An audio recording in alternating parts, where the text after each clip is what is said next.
My friend, sometimes I wonder if I've been doing all this inner work, healing, growing, reflecting, why does the outside still look the same? Not in a dramatic way. My mind is clearer, my reactions are softer, I am more aware of my patterns, more forgiving with myself, more open to possibilities I wouldn't have imagined even a year ago. But when I look around, it's easy to feel like the world hasn't caught up with me yet. Have you ever felt that way? You've changed, but your life hasn't gotten the memo yet? There's a concept in psychology called cognitive reconstructing. It's what happens when we change how we think, and that slowly changes how we feel and eventually how we act. That's the phase I realize I'm in, the reconstructing phase. It's like clearing land before you build. No one can see the house yet, but that doesn't mean that the foundation isn't being laid. Sometimes we mistake the quiet for stagnation, but that silence, that stillness, is still integration. The work is working. It hasn't echoed all the way out into the physical world yet. It's not about comparing to others. I don't even have those noises around me. It's more about comparing myself to my own expectations.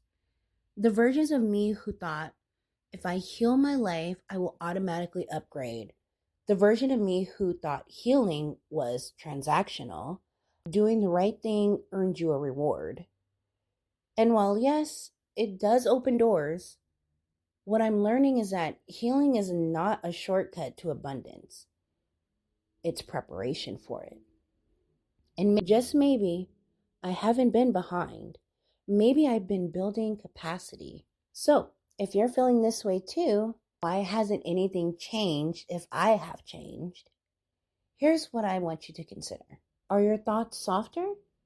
Do you stop yourself mid-spiral and say, that's not helpful, not right now? Are your standards higher and boundaries clear?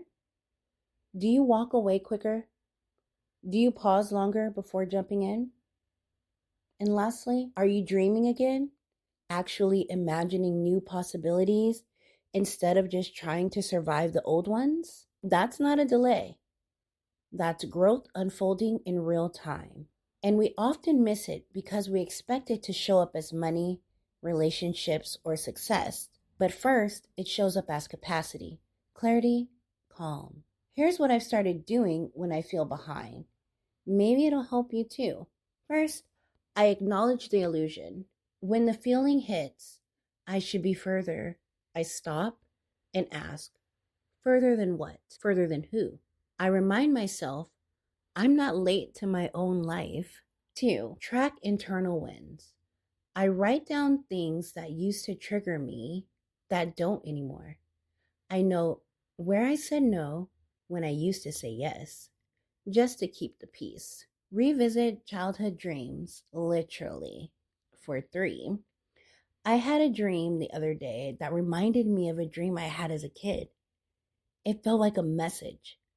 I'm beginning to believe those memories are not random.